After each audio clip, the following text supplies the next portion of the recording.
So I'm going to switch gears a little bit, amen? I honestly believe that there's some people in here who've got testimonies on exactly what we're talking about tonight. We're going to do a testimony service. Is that okay with you guys?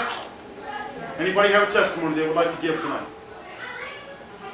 I knew there was at least one. Thank you. You saved me, Reuben. This is Reuben. Let's give it up to Reuben.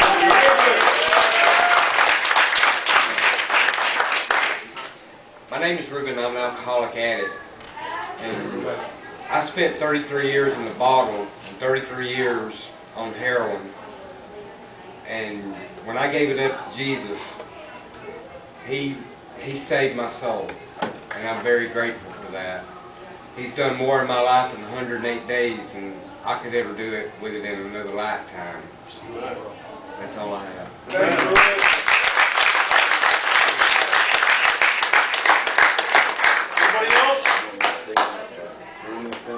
Anybody else? You got something, brother?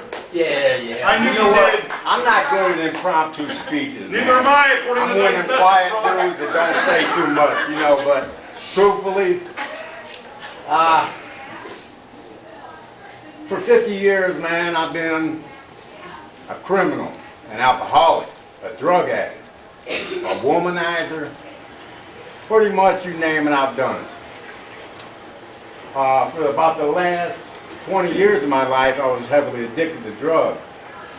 And I spent 21 years in prison as a result of my behavior. Over the last 8 years of my life, I tried to get off drugs. And it was always about, you know, I'm going to do this, I'm going to beat this, you know, because I always considered myself a strong, tough male. I would go into these detox centers, and I'd be really, really determined that I was going to quit using drugs and I was going to get my life in order. Well, I was always determined based on what I thought I could do. You know, me, I'm going to do this. And I went in these places repeatedly. In the last 8 years, I had a doctor tell me that I was in the psych unit 40 times. Hey, that ain't no joke, you know, but I look back and I laugh at it now because I would go in these places and I'd be determined and I'd stay there for like 10 days, you know.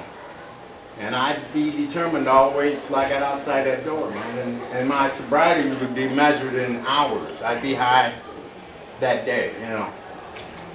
Well, the last time I went into a place, well, I didn't go in there.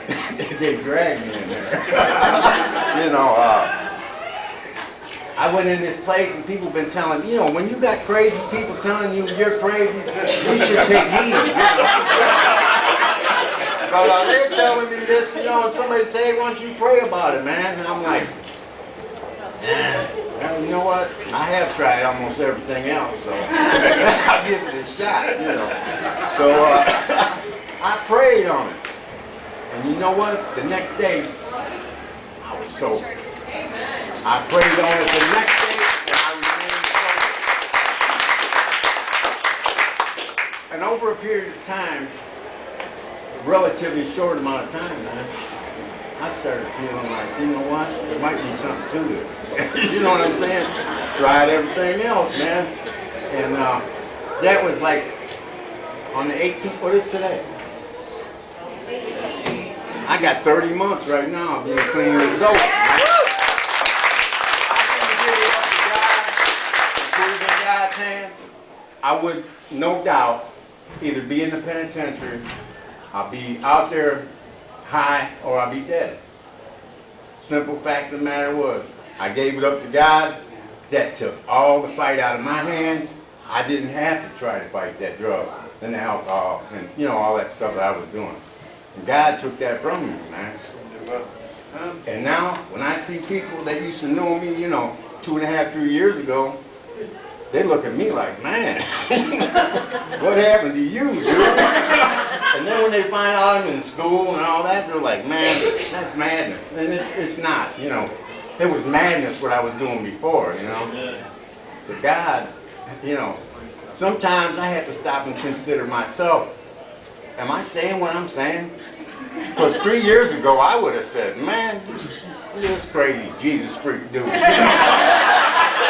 Now people be saying that about me, you know. Hey, but it's okay, 'cause I love it, man.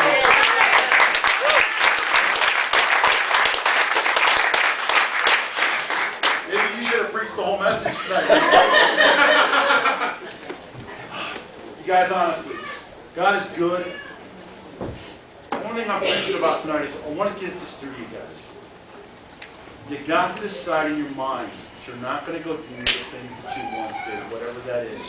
And when you give it up to God, and you say, God, I need you to come in and intervene, it's like my brother's saying, and you give it up to Him, and you say, that's it, I'm done, it's God's, it's God's, it's God's, I'm not doing it again, I put it aside, and I'm going after Jesus and whatever it takes.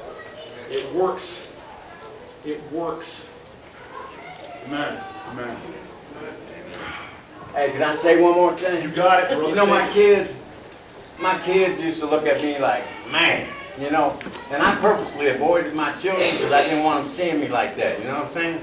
And I just went to that. I don't normally dress like this all the time, you know.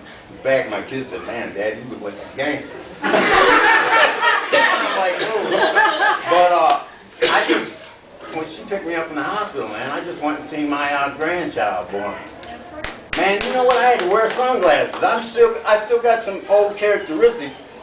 I think that, I still think sometimes that if you get tears in your eyes, people are going to think you're soft, you know what I mean? So I'm up in the hospital with sunglasses on. And everybody's like, why are you wearing sunglasses? But the truth of the matter was, I had tears in my eyes because, I couldn't have appreciated that 3 or 4 years ago, Yeah. Praise God.